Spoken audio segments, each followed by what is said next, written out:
Hello! Hello mga kagtang! Welcome back sa aking YouTube channel. Ayan. So, nagbabalik po tayo ngayon sa aking channel. So, I'm so very excited na ipaliwanag sa inyo, no, about sa aming dream small house, no.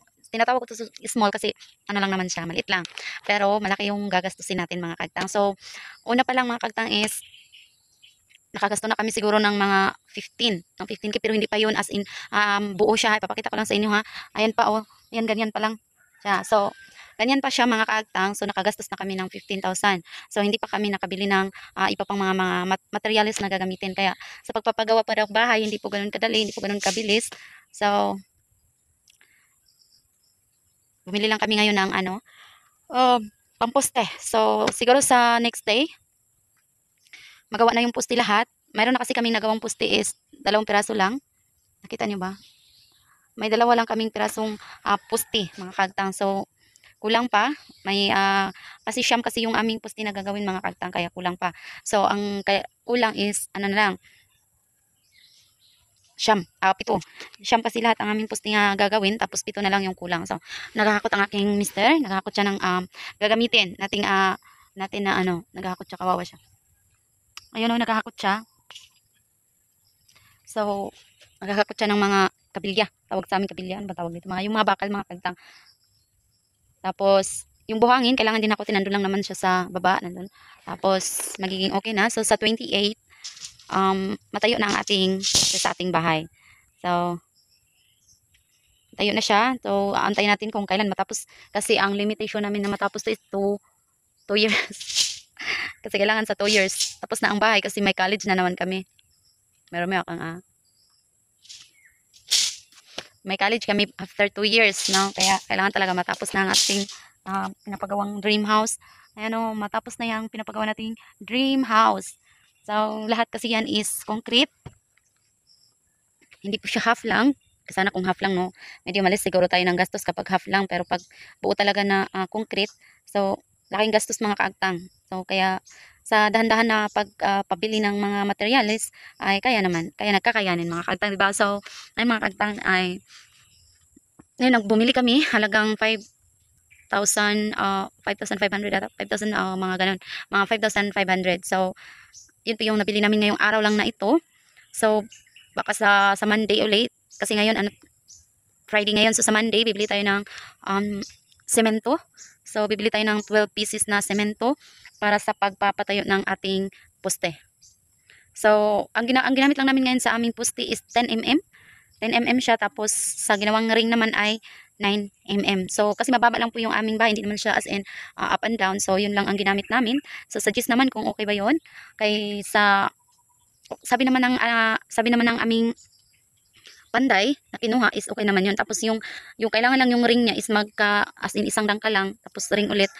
Hindi nga aabot ng isang dangka, parang isang ganun lang, isang guhitan lang kasi para matibay talaga ang ating poste. So, kaya nga naman mga kantang ay kailangan matayo na talaga ang ating pusti. Pagkatayo ng pusti, pag may pera na naman ulit, magbubuhos na naman, buhos, then, ayun, excited na para sa ating hollow block na. So, pag nabuhusan ng mga kagtang is magpapile na ng hollow block, mapuhusan ng ating pusti, magpapile na ng hollow block, din beam, then sa bubong na, sa taas na tayo, pataas na pataas. Naku, kailan po kayo? Excited na talaga ako. Siguro, kasi mga kagtang, matatapos na din yung aming motor next year. So, by January is matatapos na yung motor namin. So, wala na kami ibang utang, wala na kaming ibang babayaran. So, matatapos na siya mga kagtang, kaya mapokus na namin yung pagpagawa ng bahay. So, maraming kailangan, maraming bibilhin, lalo na syempre, pag akala natin tapos na yung bahay. Pagkatapos ng bahay, marami pa din pong bibilhin kasi lahat ng gamit ay bibilhin. So, ita-tiles namin to para talagang gumastos ka na, gastusan mo na lahat, diba? So, sa dahan-dahan lang talaga mga kagtang, dahan-dahan lang kahit pakunti-kunti lang to. Hindi naman as in nagmamadali kasi may tinitirahan pa naman kami ngayon. So, ano lang, dahan-dahan lang kami kasi kailangan talaga eh. Kaya, salamat sa inyong mga subaybay mga kaagtang. Turuan niyo ako kung anong mga idea, paano makatipid, paano mapadali ang pagpagawa ng bahay. Kasi nga, limitation ko dito is 2 years talaga. 2 years talaga ang aking limitation sa aming bahay na matapos na lahat-lahat. So, yun po yung aking estimated na matapos yung aming bahay. So, ang sukat po ng ating bahay ay 23 ang haba niya, tapos yung lapad niya is 16.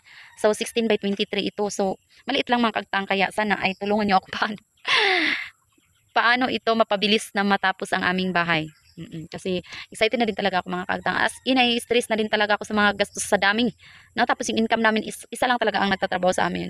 So dito sa aking channel, hindi pa naman ako nagsasahod dito. Kaya iniisip ko ba mga kaagtang kung paano mapabilis ang ating pagpagawa ng bahay. Ayoko rin naman mangutang mga kaagtang yung mga lalaking pautangan na. So nahirapan talaga ako.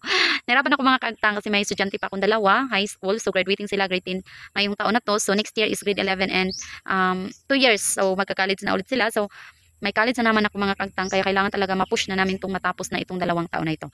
So yun na po ang update natin sa ating dream house, no. Unang-una naghakot kami, kami lang talaga mga kagtang. Una, hakot kami ng buhangin, bumili kami ng 2 truck na buhangin.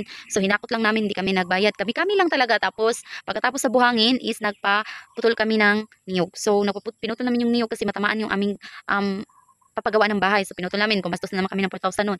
Tapos sa buhangin, magkano yung gastos namin doon? Siguro nasa 6,000. So 6,000 plus 4,000. So laki talagang gastos mga kaagtang. Tapos pagkatapos namin sa pagpapagawa ng nagbayad kami para layout. So nagbayad kami kaya na-layout na siya. Ay nakita nyo naman, na-layout ng ating bahay. And then pagka-layout mga kaagtang, para hindi na kami magbayad ng magkukay ng magbutas ng para sa pagpatayuan ng puste, lalagay ng puste. So kami lang din. So kami sa siyam na butas na yun, kami lang, hindi na kami nagbayad mga kaagtang. So tapos magbabayad kami ng 2 araw para pagpagawa ng poste at pagpatayo ng poste. So mahinto na naman siya ulit mga kagtang. Tapos pag may pira na naman kami ulit is gawa na naman kami ng yun, magbuhos na.